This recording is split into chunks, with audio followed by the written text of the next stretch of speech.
Hello అండి, మిద్దె తోటలో పల్లె రుచులు ఛానల్కి స్వాగతం.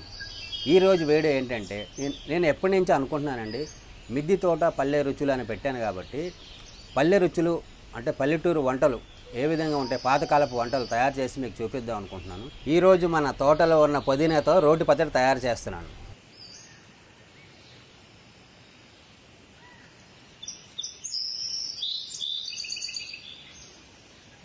మంచినీళ్ళతో శుభ్రంగా ఈ విధంగా కడుక్కోండి, నీట్గా కడుక్కొని పెట్టుకోండి.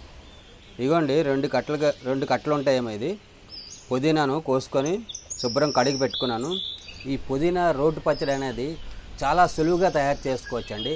వంట రాని వాళ్ళు కూడా తయారు చేసుకోవచ్చు. ఇదిగోండి పుదీనా పచ్చడి కావాల్సినటువంటి ఒక 50 గ్రాముల నువ్వులు తీసుకున్నాం. అంటే 2 కట్టలకు సరిపడగా పుదీనా కోసం అని 50 గ్రాముల నువ్వులు తీసుకున్నాను. 2 ఉల్లిపాయలు, ఒక 8 పచ్చిమిరపకాయలు తీసుకున్నాను. ఒక 2 చెంచాల ధనియాలు, ఒక చెంచా జీలకర్ర, నిమ్మకాయ సైజ్ అంత చింతపండు అండి, కొంచెం కరివేపాకు. ఇదిగోండి ఉల్లిపాయలను కూడా చిన్నగా కట్ చేసుకొని పక్కన పెట్టుకుందాం. ఇలా ఇదిగోండి, ఇది చింతపండు ముందుగా నానబెట్టుకోవాలి. ముఖ్యంగా ఈ పుదీనా పచ్చడి అనేది చాలా ఆరోగ్యానికి చాలా మంచిదండి. చిన్నపిల్లలకు కూడా ఇది పుదీనా పచ్చడి చాలా ఇష్టంగా ఉంటుందండి. ఇది నేను తయారు చేసి చూపిస్తున్నాను కాబట్టి. అంతేకాకుండా జ్వరం వచ్చినప్పుడు ఈ పుదీనా పచ్చడి చేసి తినిపిస్తే వాళ్ళకి అన్నం తినని వాళ్ళు కూడా అన్నం తినాలని అనిపిస్తుంది పచ్చడితో. ఇవ్వండి, ముందుగా నువ్వులు కొంచెం దోరగా వేపుకోవాలి. ఈ నువ్వులు చిట్టుపట్టమన్నాక తీసుకోవాలండి. ఇవ్వండి, ఇవి చిట్టుపట్టమన్నాయి, ఇప్పుడు తీసేస్తున్నాను. ఇది ఇప్పుడు కొన్ని ధనియాలు కూడా కొంచెం వేగాలండి. ఇవ్వండి, వేగిన తర్వాత పక్కకు పెట్టుకోవాలండి. ఇదిగోండి 2 చెంచాలు నూనె పోసుకుంటున్నాం. ఇదిగోండి, నూనె వేడయ్యాక పచ్చిమిరపకాయలు ఈ విధంగా కట్ చేసుకొని నూనెలో వేపుకోవాలి. ఇదిగోండి, ఇలాగా పచ్చిమిరపకాయలు దోరగా వేగిన తర్వాత కొంచెం జీలకర్ర, కొంచెం కరివేపాకు వేసి వేపుకోవాలి. ఇదిగోండి, జీలకర్ర పచ్చిమిరపకాయలు తీసుకొని పక్కన పెట్టుకున్నాను. ఇప్పుడు పుదీనా వేస్తున్నాను. ఈ పుదీనా వేసుకున్న తర్వాత బాగా వేయించుకోవాలి. ఇందులో వాటర్ వస్తుందండి, వాటర్ పోయే వరకు వేపుతూనే ఉండాలి. ఇది గమనించండి మీరు. పుదీనా అనేది వాటర్ వస్తుంది వేపినప్పుడు, వాటర్ పోయే వరకు వేగాలండి ఇది. ఇదిగోండి, పుదీనా ఇలా వేపుతుంటే బాబా ఏం సువాసన వస్తుంది అనుకున్నారు. ఆ సువాసనకే అసలు పచ్చడి తినాలనిపిస్తుంది అండి. అంత రుచికరంగా ఉంటుంది, మంచి సువాసన వస్తుందండి. ఈ పుదీనా పచ్చడి ఆరోగ్యానికి చాలా మంచిదండి. చూడండి, ఇది 2 కట్టల దాకా వేసాను నేను. 2 కట్టల పైనే ఉంటుంది పుదీనా. అలాంటిది ఎంత తక్కువైందో, మనం వేసినప్పుడే కొంచెం ఎక్కువ క్వాంటిటీ కావాలనుకుంటే 4 కట్టలు వేసుకుంటే మీకు ఎక్కువ పచ్చడి అవుతుంది. ఇలా ఒక 5 నిమిషాలు మూత పెట్టుకోండి. ఇదిగోండి, దీంట్లో వాటర్ అంతా పోయిన తర్వాత పుదీనాని దీంట్లో తీసుకుందాం గిన్నెలో. ఏం సువాసన వస్తుందండి. ఇప్పుడు తాలింపు పెట్టుకుందామండి. ఇదిగోండి, తాలింపు సరుకులు వేపుతున్నాను ఇప్పుడు. ఇదిగోండి, పచ్చడికి పోపు ఈ విధంగా వేపుకోవాలి. ఇదిగోండి, ఇలా వేగిన తర్వాత కొంచెం పసుపు వేసుకోవాలండి. పసుపు వేసుకొని వేపుకోవాలి. ఇదిగోండి, ఇవన్నీ ఇలా రెడీ చేసుకున్నాను. ఇప్పుడు రోటి దగ్గరికి వెళ్దాం పదండి.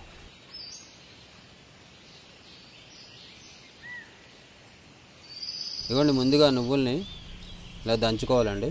దంచి పక్కన పెట్టుకోవాలి.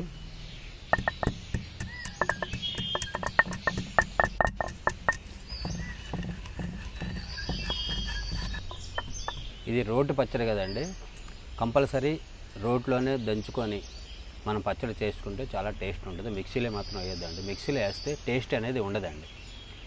ఈ వీడియో కొత్తగా చూస్తున్న వాళ్ళు సబ్స్క్రైబ్ చేసుకోండి, పాత వాళ్ళు కూడా కంటిన్యూ చూస్తూ ఉండండి. పాత రోజుల్లో మన అమ్మమ్మలు తాతయ్యలు ఉంటారు కదా, ఆ టైంలో వండిన వంటల్ని మేము ముందుకు తీసుకొస్తాం. ఇదిగోండి, పుదీనా వేసుకొని ముందుగా రుబ్బుకోవాలి. అలా రుబ్బుకుందాం.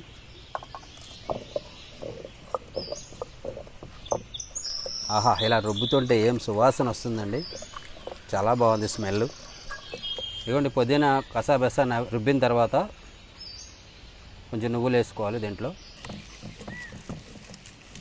ఇప్పుడు కొంచెం నలిగిన తర్వాత చింతపండు వేసుకోవాలండి.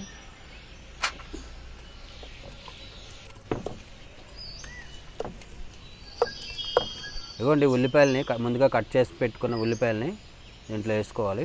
ఈ ఉల్లిపాయల్ని ఎక్కువ నలగనివ్వకండి, ఎందుకంటే ఎక్కువ నలిగితే టేస్ట్ బాగోదు. ఈ ఉల్లిపాయ మనకి ముక్కలు ముక్కలుగా ఉండి మన నోటికి పడతా ఉంటే దీని టేస్టు దాని టేస్టు కలిసినప్పుడు ఆ రుచే వేరండి. మీరు తిన్నప్పుడు తెలుస్తుంది ఆ రుచి అనేది. ఇదిగోండి, మీరు ఉప్పు మీకు రుచిగా సరిపడంత ఉప్పు వేసుకోండి. నేనైతే కొంచెం వేసుకుంటున్నాను. మీకు ఎంత కావాలంటే అంత వేసుకోండి.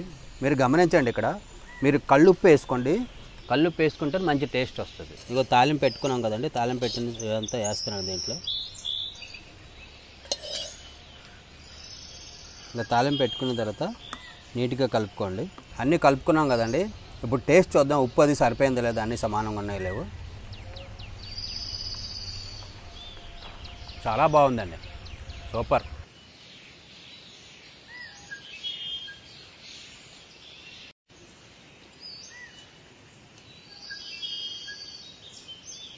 దీంట్లో నెయ్యి కొంచెం తగిలింది అనుకోండి, చాలా బాగుంటుందండి.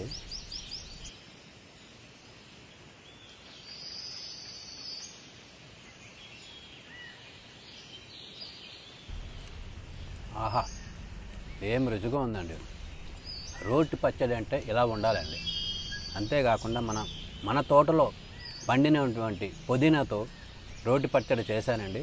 బా, ఏం రుచిగా ఉందండి. మీరు కూడా ఒకసారి ట్రై చేయండి. ఇది తింటూ ఉంటుంటే అసలు నాకు పాత రోజులు గుర్తొస్తున్నాయండి. ఎందుకంటే మా అమ్మమ్మ కూడా ఇట్లానే రోట్లో దంచి పచ్చడి తయారు చేసి ఇచ్చేదండి. అప్పట్లో పాత రోజులు గుర్తు వస్తున్నాయి. ఈ పుదీనా పచ్చడి చాలా టేస్టీగా ఉండడం వలన నేను వీడియో ఆఫ్ చేసి మరీ రోజు తినేదానికంటే ఈరోజు కొంచెం ఎక్కువ తిన్నానండి. అంతేకాకుండా మీలో ఈ వీడియో అందరూ చూసిన వారు ఎవరైనా ఇంకా చూస్తున్న వాళ్ళు ఎవరికైనా మీకు పాత రోజులు గుర్తొచ్చి మీ అమ్మమ్మ నానమ్మ చేసినటువంటి వంటలు మీకు ఏమైనా గుర్తొచ్చినట్లయితే మీరు కామెంట్లో పెట్టండి. మీరు కామెంట్ పెట్టిన వంటల్ని నెక్స్ట్ వీడియోలో చేస్తాను. అంతేకాదండి, ఈ వీడియో ప్రతి ఒక్కరు ఆదరిస్తారని నేను అనుకుంటున్నాను. అంతేకాకుండా ఈ వీడియో చూసిన వారు ప్రతి ఒక్కరూ లైక్ చేయండి, షేర్ చేయండి, సబ్స్క్రైబ్ చేసుకోండి.